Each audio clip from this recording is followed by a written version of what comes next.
बस भक्ति का दिखावा होने लगा। मैं देख रहा, मैं बोलता हूँ भजन करो, सुमरण करो। कुछ लोग कि नहीं, अगर गंगा जी चले जाएं तो कुछ भार कम हो जाएगा क्या। कुछ लोग आ करके बोलते कुछ दान पुण्य करवा दो जी, जितना आप चाहते हो जो बोलोगे कर देंगे, ये जो कष्ट चल रहा है इसको दूर कर दीजिए।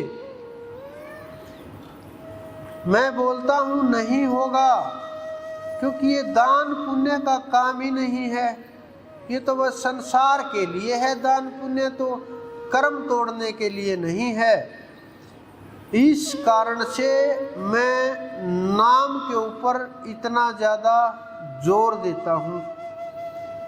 जो आप सोचते हो कि सारा सब कुछ एक नाम के लिए ही बोलते हैं, एक नाम का ही प्रयोग करते हैं, क्योंकि इस नाम की ताकत हमारे संतों ने जानी है। हमारे संत महात्माओं को पता है ये नाम के अंदर कितनी शक्ति छुपी हुई है, कितना इससे कार्य हो सकता है और कितना इसके अंदर तेज है। और एक नाम को पकड़ करके हम कितनी ऊंचाई तक जा सकते हैं और क्या हमें मिल सकता है। और आप ब्रह्म का रूप हो सकते हो, आत्मा का ज्ञान हो सकता है। और जो ये रहस्य हैं ये सब के सब आपके सामने खुलने लग जाएंगे। कोई भी रहस्य, जिस प्रकार से आप परिवार को ही लीजिए, परिवार के लोग आपको वही बात बताएंगे जो आपको बताने की आवश्यकता होगी। बच्चे अगर ध्यान लगा के सुनते होंगे तो उनको माता पिता बोलते हैं यहाँ से उठो, अंदर कमरे में जाओ और पढ़ाई करो, इन बातों के अंदर मत घुसो, पढ़ाई पे ध्यान दो। और फिर वो अपनी बात शुरू कर देंगे। तो उसी प्रकार से जितना आप उसके नजदीक जाओगे, पात्र बन जाओगे, योग्य बन जाओगे, उतना ही रहस्य आपके सामने वो खोलने लगेगा, उतने ही रहस्य के पन्ने आपके सामने खुलने लगेंगे।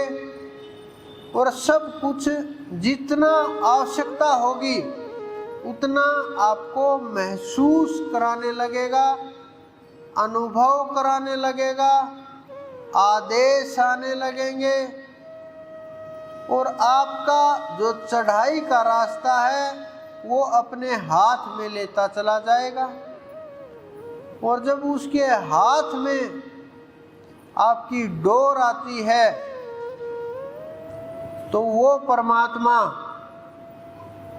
नादान समझ करके ये जो हमारे कर्म हमें बड़े दिखाई देते हैं ये बहुत छोटे रह जाते हैं। प्रेम मंजिल नहीं है। कुछ लोग समझते हैं हमें प्रेम प्राप्त हो गया तो हमें वो परमात्मा मिल गया। प्रेम रास्ता है, प्रेम पड़ाव है,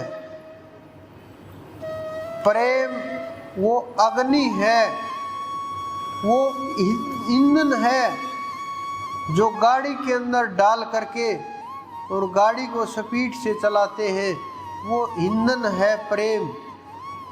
लेकिन प्रेम मंजिल नहीं है। ईंधन अलग होता है, गाड़ी अलग होती है और मंजिल अलग होती है। उसी प्रकार से प्रेम अलग है, भक्ति अलग है, परमात्मा अलग है। लेकिन नादानी के कारण हम इन सब चीजों को एक करके देखते हैं, और एक करके देखने के कारण भ्रम की स्थिति पैदा होती है और अहंकार की स्थिति पैदा होती है। विचारों के अंदर जो जद्दोजहद होती है, युद्ध होता है बुद्धि के अंदर, जब आप बैठोगे तो विचारों का युद्ध शुरू हो जाएगा।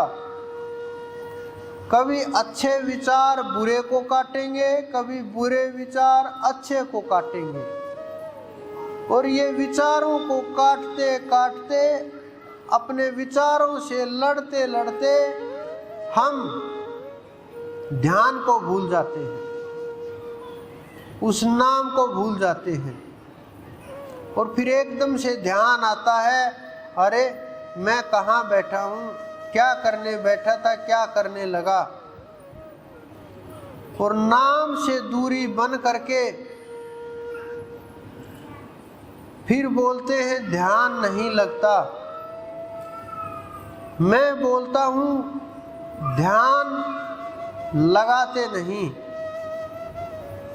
ध्यान जब आप लगाओगे कोई नहीं रोक सकता, क्योंकि ध्यान जब विचारों के अंदर लगा हुआ है। बहुत लोगों के मन के अंदर तरंगे भी उत्पन्न होती हैं, जैसे एकदम काम का वेग आया, बहुत बढ़ गया, बुद्धि को एकदम हरण कर लिया, मन को एकदम दूषित कर दिया, वो एकदम वेग से आया। अगर आप भजन कर रहे हो और स्थिर हो भजन के अंदर, तो ये वेग आएगा, चला जाएगा, कुछ नहीं बिगाड़ पाएगा आपका। अगर आप स्थिर नहीं हो भजन के अंदर, ध्यान के अंदर, तो ये वेग मन और विचारों से इंद्रियों में उतर आएगा। इंद्रियों में उतरने के बाद ये कर्म में परिवर्तन हो जाएगा, और कर्म में परिवर्तन हुआ तो कर्म के तो गुण और दोष दोनों होते हैं, फिर नया कर्म जुड़ जाएगा। लेकिन मन के सोचने मात्र से कर्म नहीं बनता, कर्म बनता है करने से।